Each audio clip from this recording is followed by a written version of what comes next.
Assalamualaikum warahmatullahi wabarakatuh.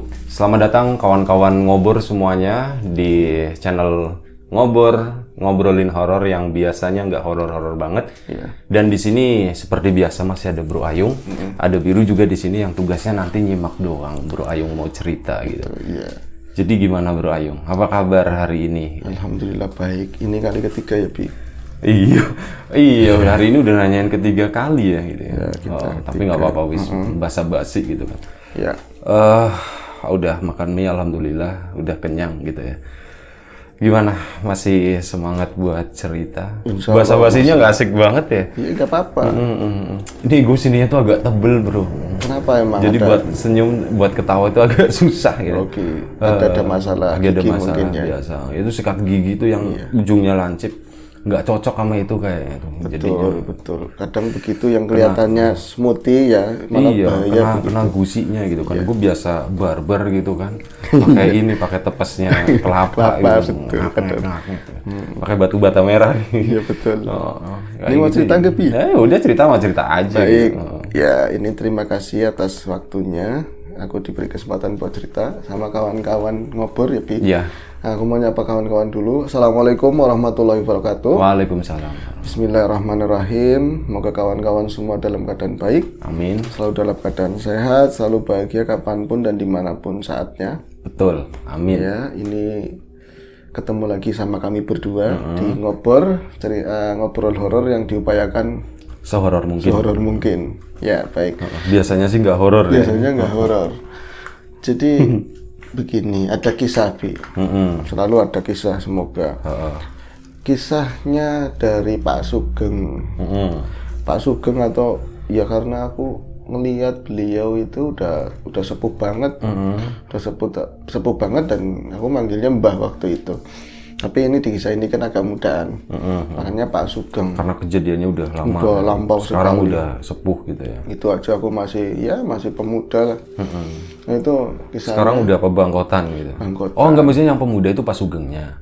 Akunya waktu menyaksikan saat-saat lahirnya masih Pak remaja, Sugeng, masih gitu. remaja. Berarti kan kisahnya udah silam banget begitu. Oh, sekarang udah almarhum. Udah nggak ada, udah lama sekali. Oh iya, ngerti. Nah, moga-moga ingat kisahnya beliau. Untuk saling menguatkan aja, kita belajar banyak. Semoga begitu ya. Jadi Pak Sugeng itu termasuk orang kuat. Dalam artian kalau diceritakan oleh mbah-mbah dulu, para penggede tetua begitu, dia itu termasuk orang yang ahli tirakat, ahli ngelih begitu ya. Jadi bisa nahan lapar, terus biasa tapa di mana aja begitu. Terus dia juga nggak takut yang namanya apa aja lah, begal kayak apa, karena dia kan dulu yang namanya orang banyak keluar kemana aja buat nyari rezeki begitu. Nah, mungkin karena kejadiannya dia memang harus ngalamin kehidupan yang sederhana atau memang nggak ada kans buat yang kayak yang lain begitu ya. Tapi namanya orang juga, kok si A, si B, kawan-kawannya kok bisa jadi orang. Kalau Pak Sugeng bukan orang. Bukan. Jadi ya karena konotasinya kan kalau orang dulu jadi orang berarti kan secara material begitu ya. Mereka tuh ada yang jadi camat, ada yang jadi lurah dengan perolehan yang macam-macam, rumahnya gede, istri sampai lebih dari satu, ya kan, mulia lah. Kalau mulianya orang dulu itu banyakkan ke harta ya, Bi. Kok Pak Sugeng waktu itu nggak ada kesempatan seperti mereka, padahal caranya itu melebihi apa yang dilakukan mereka. Dagangnya lebih serius, bahkan waktu itu dia sebagai seorang pedagang bakso. Dan ini karena memang nyata sekali ceritanya itu, salah satu bakso yang terkenal di daerah kita itu dulu muridnya Pak Sugeng. Gitu loh, Bi. Dia itu bakso, hafal banget paknya di bakso, jualan bakso. Setelah melewati masa-masa suram tadi, pencarian tadi, yang pengen mulia, akhirnya kan terakhir jadi tukang bakso gitu. Jadi ini mau menceritakan saat dia itu pengen kayak teman-temannya, pengen mulia, pengen sugih begitu ya. Tapi teman-temannya kan juga jalannya ya ada yang usaha, ya normal kebanyakan. Tapi bila pun mereka menggunakan cara-cara yang di luar normal juga itu hak mereka. Pak Sugeng juga. Keris, bro. Keris itu. Bukan, selongsongnya doang. Selongsongnya doang. Jadi dia itu akhirnya bagaimana ya? Dia cerita sama sesepuh juga waktu itu masih seumuran. Piye geng, piye opo? Aku kira kanggo katanya. Aku ini nggak kepake gimana? Lah ya wong tapa di mana aja yang lain dulu zamannya SD SPB buntutan yang lain dapat dia aja enggak. SDSB itu sekarang togel ya. Iya kan togel tapi dulu kan resmi. Begitu yang lain dapat nyampe yang pernah daerah sini ada yang dapat 1 miliar dulu. Itu terpacu sama-sama itu caranya lakuin praktiknya begitu. Yang lain ketemu makhluk apa begitu. Kalau Pak Sugeng itu orang bilang ini apa? Situ itu mbahnya setan, jadi setan tuh nggak ada yang mau nemuin. Jadi dimanapun tempatnya angker, dapatnya mau capek topi, adanya nyamuk apa nggak ada yang mau nemuin. Itu akhirnya ini mereka pakai cara kayak gitu bisa dapat entah nomor, entah petunjuk apa itu di luar ini jalan yang benar atau enggak ya. Tapi mereka dapat jalan untuk jadi kaya seperti itu.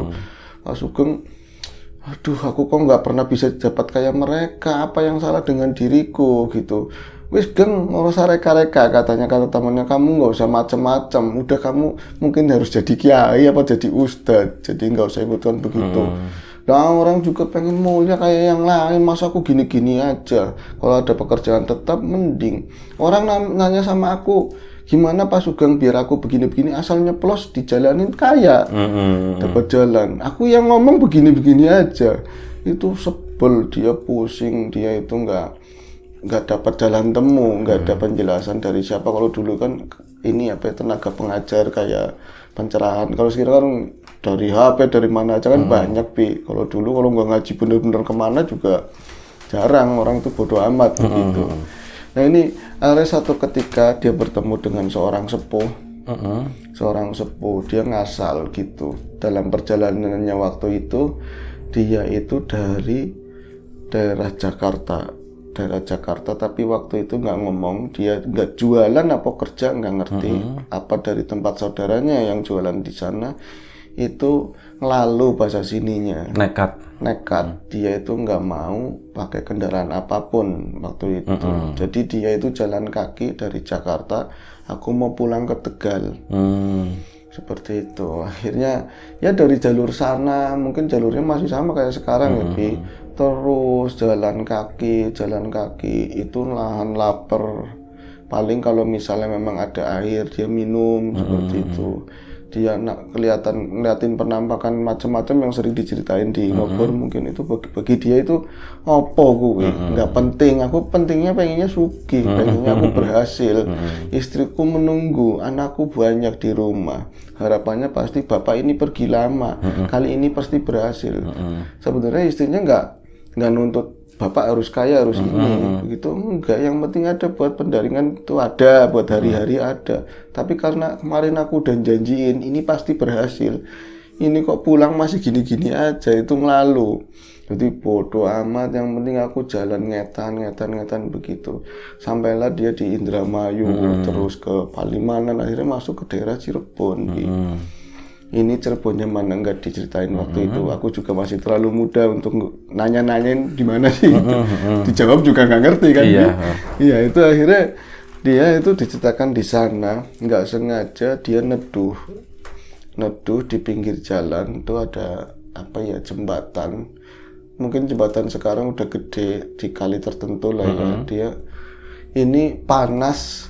Hawanya itu panas banget, jadi dia pakai sendal jepit aja nyampe tipis begitu ya, itu nyampe ke telapakan itu kerasa panas banget, walaupun aspal nggak kayak sekarang kali ya.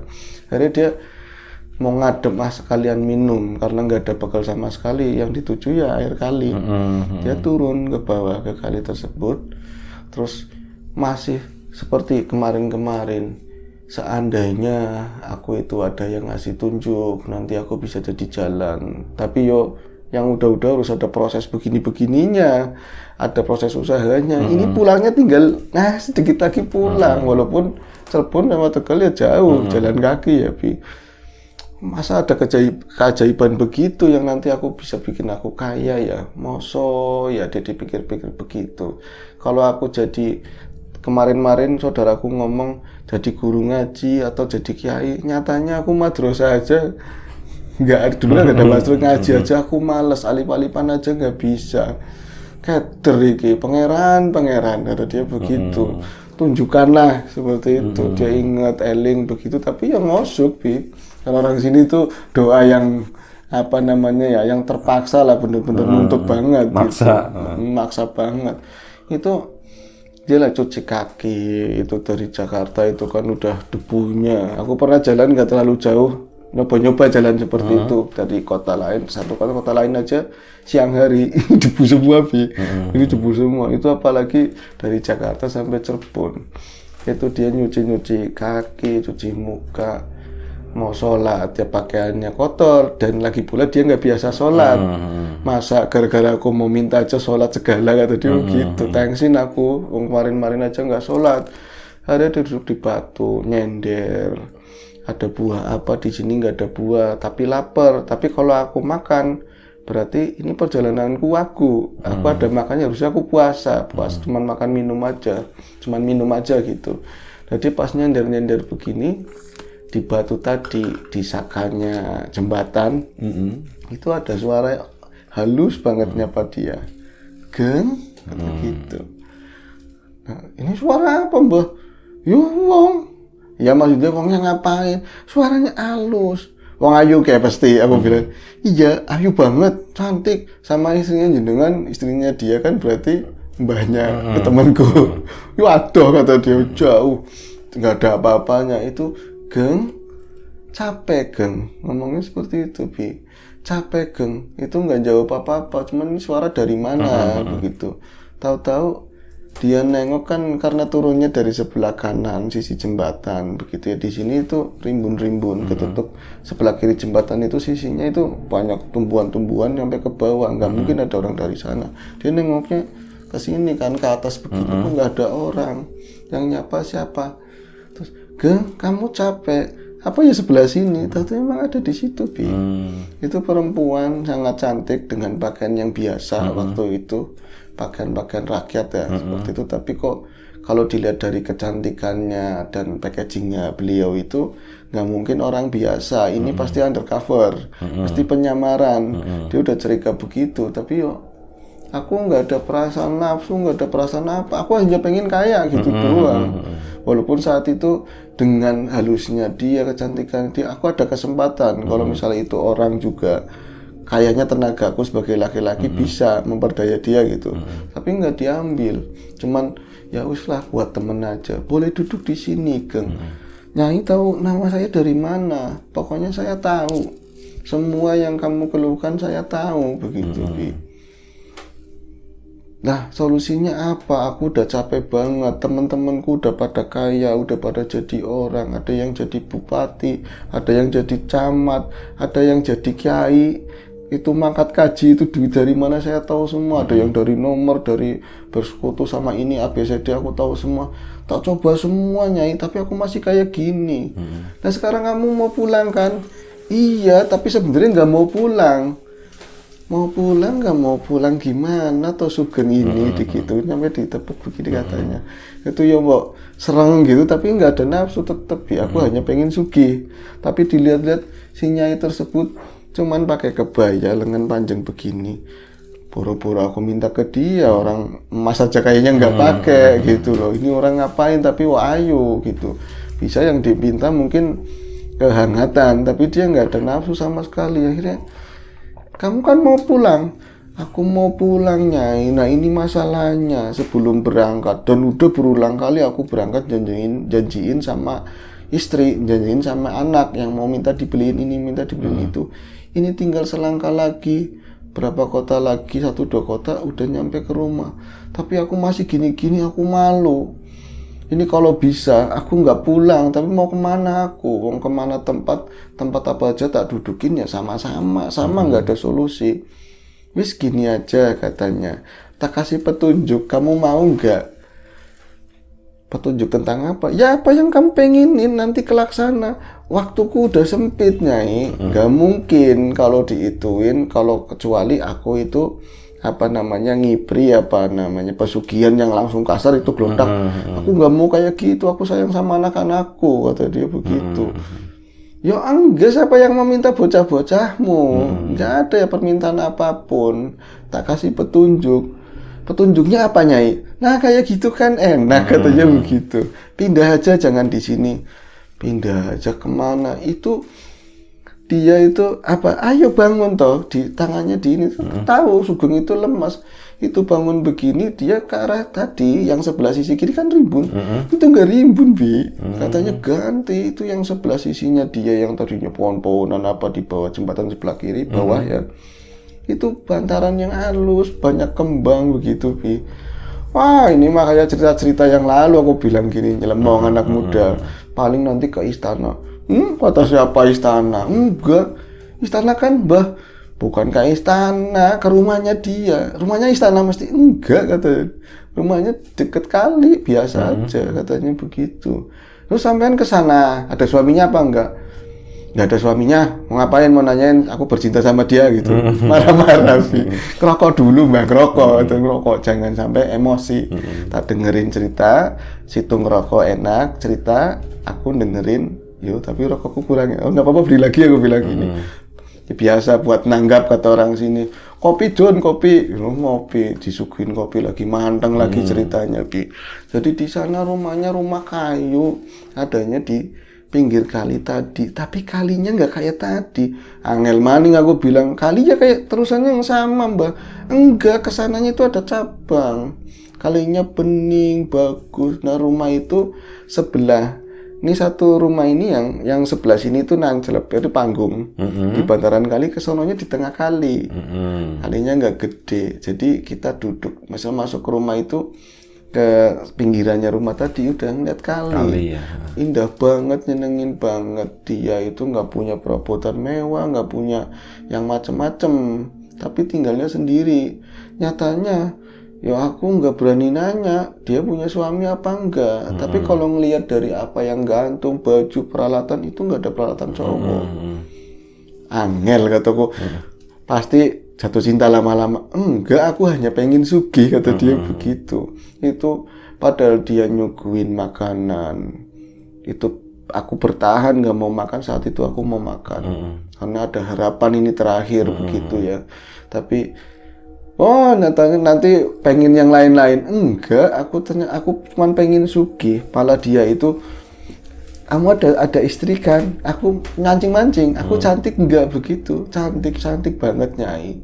Mau sama aku? Enggak. Kenapa? Aku kurang cantik. Aku nggak mau kecantikan. Aku hanya mau kekayaan. Aku mau nebus omonganku sama istri, sama anak-anak, sama kawan-kawan. Kalau aku juga mampu begitu.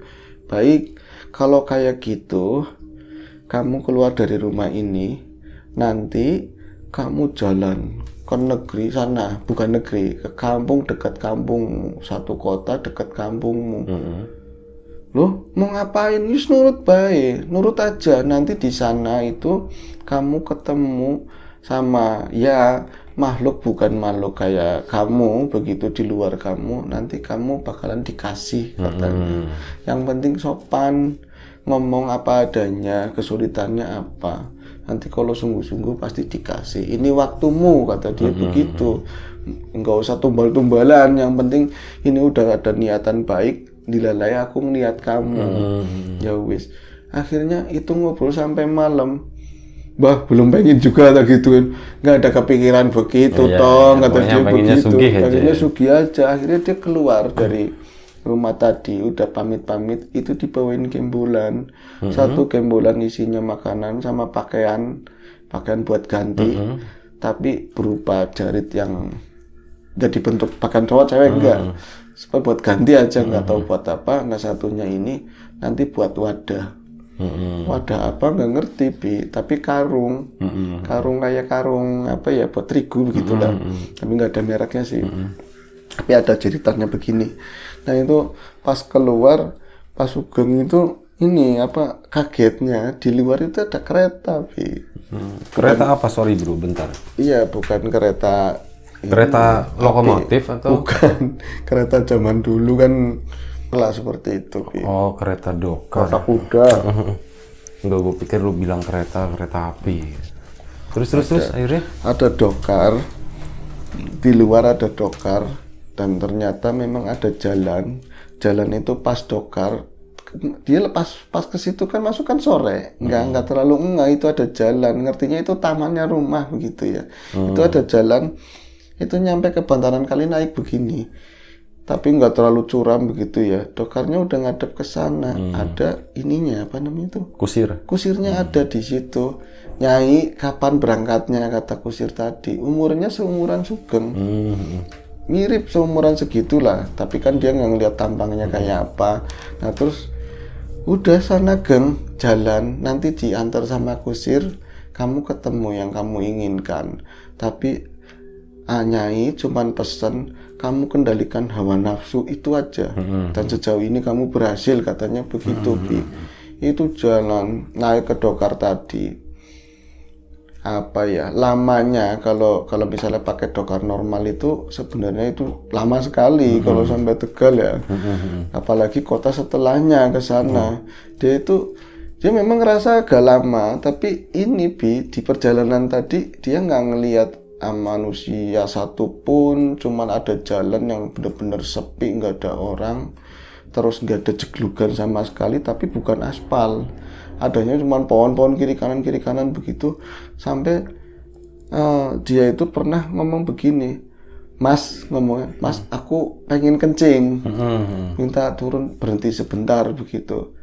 Cuma ngangguk doang untuk kusirnya. Berhenti. Iya, dia berhenti, dia turun dan duduknya di belakang. Kayak dokter yang sebelah sini, duduk di belakang.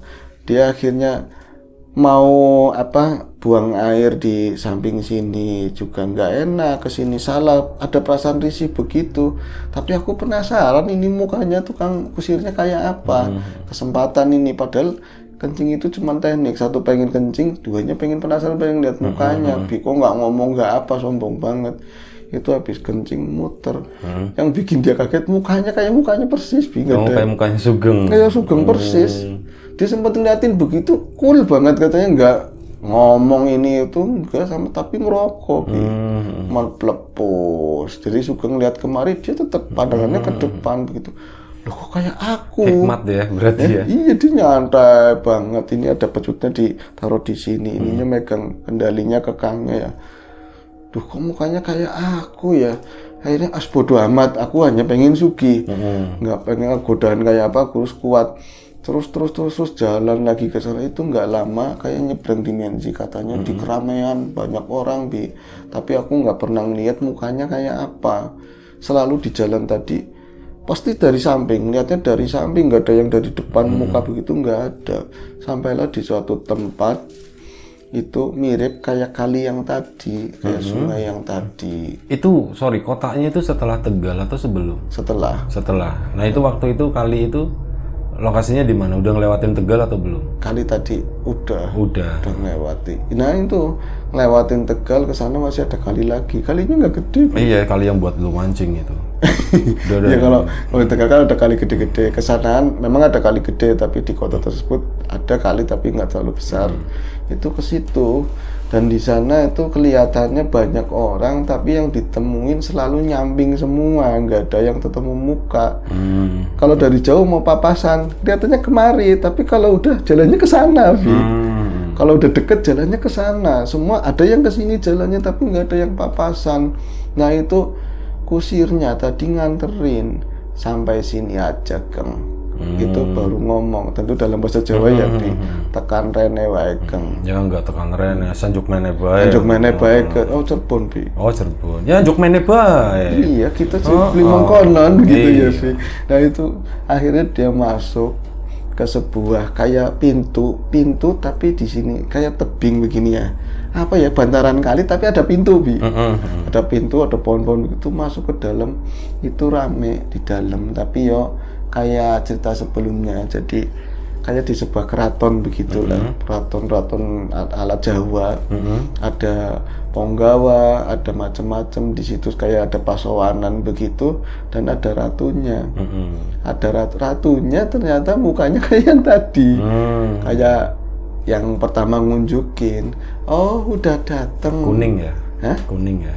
Ya seperti itulah. Iya. Itu langsung kamu beneran lagi butuh banget. Iya, tapi udah diwanti-wanti ya, harus tekan hawa nafsu begitu. Siap, saya udah mentok banget siap. Tapi nggak ada yang lain-lain kan, nggak ada, ini emang buat kamu, lakunya kamu sendiri. Mana kantongnya? Dikasihin ke tadi pemimpinya.